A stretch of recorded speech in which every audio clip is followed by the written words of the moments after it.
खैड़ी मोहल्ले में एक असहाय गौमाता कई दिनों से असहनीय पीड़ा सह रही थी। वह न ठीक से चल पा रही थी न बैठ पा रही थी। उसके शरीर का एक महत्वपूर्ण अंग, जिसे स्थानीय भाषा में जीव या शरीर कहा जाता है, बाहर निकल गया था।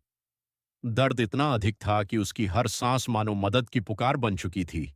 लेकिन कहते हैं, जहां करुणा होती है वहां ईश्वर स्वयं सेवा का मार्ग बना देते हैं। जैसे ही इस घटना की सूचना सर्वहितम सेवा समिति को मिली, समिति के सेवाभावी कार्यकर्ता बिना समय गंवाए तुरंत मौके पर पहुंचे। अत्यंत सावधानी से गौ माता को उठाकर सुरक्षित रूप से गौशाला लाया गया, ताकि उसे समय पर उचित उपचार मिल सके।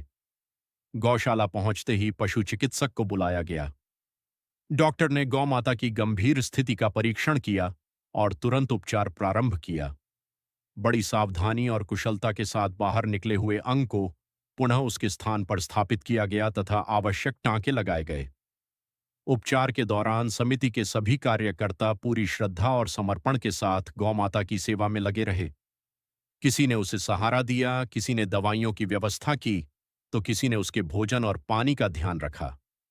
उस समय वहां केवल एक ही भावना थी: सेवा, करुणा और जीवन बचाने का संकल्प। वर्तमान में गौ माता का उपचार निरंतर जारी है। डॉक्टर की निगरानी में उनकी नियमित देखभाल की जा रही है। हम सभी ईश्वर से प्रार्थना करते हैं कि गौ माता शीघ्र पूर्ण रूप से स्वस्थ हों।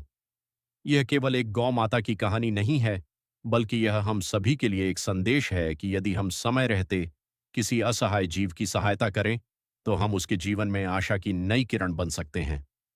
सर्वहितम सेवा समिति आप सभी से विनम्र आग्रह करती है कि यदि आपके आसपास कोई घायल, बीमार या असहाय गौ माता अथवा अन्य बेजुबान पशु दिखाई दे, तो कृपया उसे अनदेखा न करें। आपकी एक सूचना और आपका एक छोटा सा प्रयास किसी बेजुबान का जीवन बचा सकता है।